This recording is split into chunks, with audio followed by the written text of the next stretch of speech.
अभी भी जो है जेडीयू लीड कर रही है, जबकि हम ये उम्मीद कर रहे थे यहाँ पर टैली चेंज होगी, लेकिन यहाँ चेंज नहीं हुई, अभी भी जेडीयू लीड कर रही है, अभी बीजेपी लीड ही कर रही है। बिल्कुल, ये बहुत कंफ्यूजिंग तस्वीर। अभी शायद हम बहुत जल्दबाजी होगी किसी भी निष्कर्ष पर पहुंचने में, लेकिन हाँ कुछ एक ऐसी सीट्स हैं जहां पर भारतीय जनता पार्टी को अगर कंसोलिडेटेड वोट भी मिलता है तो बहुत बड़ी बात होती है। 130 104 आरजेडी प्लस। क्या कहेंगे? जैसा आपने बताया कई सीट्स पर 11 या 12 राउंड्स हो चुके हैं, 2 सीट्स आपने ऐसी बताई, तो इसका मतलब काफी सारी सीट्स जो शहरी क्षेत्र हैं वहां पर काउंटिंग बहुत तेजी से हो रही है, जो ग्रामीण क्षेत्र की सीट है वहां पर काउंटिंग धीमे धीमे हो रही है।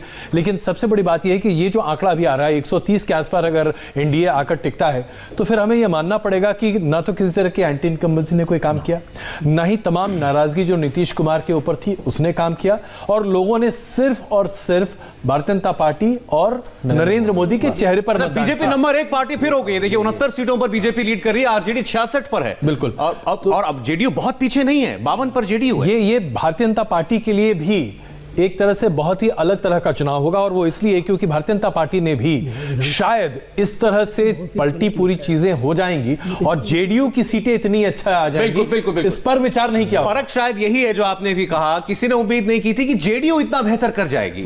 हाँ, लेकिन एक चीज है सर, जैसे हम लोग बात कर रहे हैं कि एंटी इनकम्बेंसी नहीं है, जरूर है, अदरवाइज अर्थमेटिक के हिसाब से आपको 200 से ज्यादा सीटें आनी चाहिए। आप अंदाजा लगाइए कि 2010 के विधानसभा में 206 सीटें थी बीजेपी जेडीयू साथ जाने पे। आज आपके पास प्रधानमंत्री नरेंद्र मोदी जैसा बड़ा चेहरा है, संसाधनों की कोई कमी नहीं है, स्टार कैंपेनर्स की फौज लगी हुई है आपके पास।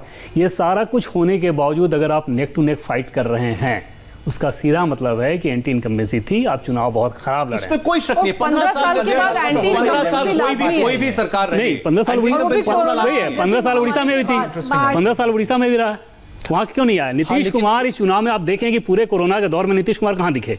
कभी आप दिखे लोगों के बीच में जाते हुए? लगभग 60 विधानसभा सीटें ऐसी हैं जो कि बाढ़ से प्रभावित रही हैं। नीतीश कुमार कितनी बार दिखे उस बार? पटना का बाढ़ देखिए ना, पटना में 8 दिन तक पानी जमा रहा है। एनडीए की तरफ से कि मुख्यमंत्री नीतीश कुमार होंगे, चाहे किसी को कितनी भी सीटें आए, तो नीतीश कुमार के खिलाफ अगर लोगों की कोई पर्सनल उनको लेकर नाराजगी भी थी तो वो भी रिफ्लेक्ट नहीं हो रही है इसमें। इसका मतलब तो फिर सिर्फ एक निकलता है कि जंगल राज का जो डर दिखाया गया था वो लोगों ने खरीद लिया। नहीं सर, वो रिफ्लेक्ट हो रही है। अगर नहीं रिफ्लेक्ट होती ना तो मैं फिर कह रहा हूं कि फिर 200 से ज्यादा सीटें जाती एनडीए की। तो जानी चाहिए यादवों के जो आरजेडी के पास एमवाई के बाद अलावा और 3% माले के अलावा और वोट है क्या? वो सारा वोट आपका एनडीए का होना चाहिए था। फिर भी अगर आप स्ट्रगल कर रहे हैं, इसका मतलब नीतीश कुमार के खिलाफ नाराजगी थी जो कि दिख रही है। चलिए अब जरा यादव बहुत सीटों की बात कर लेते हैं जहां यादव वोटिंग परसेंटेज मैटर करती है। और यहां पर देखा जाए तो जेडीयू और बीजेपी देखिए यहां पर बाजी मारती हुई नजर आ रही है। यानी कि जो यादव और मुस्लिम वोट अगर एक तरफ छिटका है तो दूसरा जो वोट था जिसमें आपके अगड़ी जाति के लोग आते हैं, वैश्य वोट हम लोग को याद रखना चाहिए। हम लोग यहां पर वैश्य वोट की बात नहीं कर रहे हैं, जबकि जो वैश्य वोट है वो भी काफी डिसाइडिंग फैक्टर रहता है अगर वो वोट बाहर निकल के कर रहा है तो। क्यों शहरों में तो उनकी तादाद अच्छी खासी है, क्या वो बाहर निकल के वोट करते हैं, लेकिन वो एक मुश्त बीजेपी यानी कि एनडीए के पास जाते हैं। और जेडीयू और यादव सीट्स पे अगर बीजेपी और जेडीयू को आप देख लीजिए, जो डार्क ग्रीन आपको नजर आ रहे हैं, डार्क ग्रीन और ये जो बीजेपी के साथ है यानी कि एनडीए के जो यहां पर एक तरह से कह सकते हैं पूरी बिसात पर वही छाए हुए हैं यादवों की सीट पर। और उसकी सिर्फ और सिर्फ एक वजह है, जहां पर मुस्लिम और यादव साथ में गए, दूसरी तरफ पूरा का पूरा जो तबका था एक साथ गया। और यही वजह कि यादव सीट पर इस वक्त आप बीजेपी और जेडीयू की यहां पर आप पकड़ देख पा रहे हैं। क्योंकि देखिए अगर आप देखें तो 2015 से भी ये तस्वीर बहुत भिन्न है।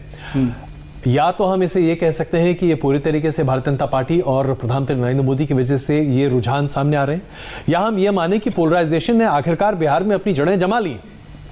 दो ही सूरत में इस तरह के रुझान सामने आ सकते हैं, क्योंकि जिस एंटी इनकम्बेंसी की हम बात कर रहे हैं, नीतीश कुमार जी से नाराजगी लोगों की इस कदर थी कि आप किसी से भी पटना में कहीं पर भी बात कर लीजिए, हर तरफ यही स्थिति थी। लेकिन अगर वो नाराजगी को लोग सरपास करके एनडीए को वोट देते हैं तो इसके कई तरह के दूरगामी नतीजे सामने आएंगे। और अगर बिहार में ध्रुवीकरण की राजनीति जड़ जमाती है तो फिर हमें यह भी मानना पड़ेगा कि फिर ध्रुवीकरण की राजनीति पूरे हिंदुस्तान में जड़ जमा। हमारे साथ इस वक्त 2 राजनीतिक मेहमान हैं। हमारे साथ बीजेपी के सीनियर लीडर शाहनवाज हुसैन साहब हैं।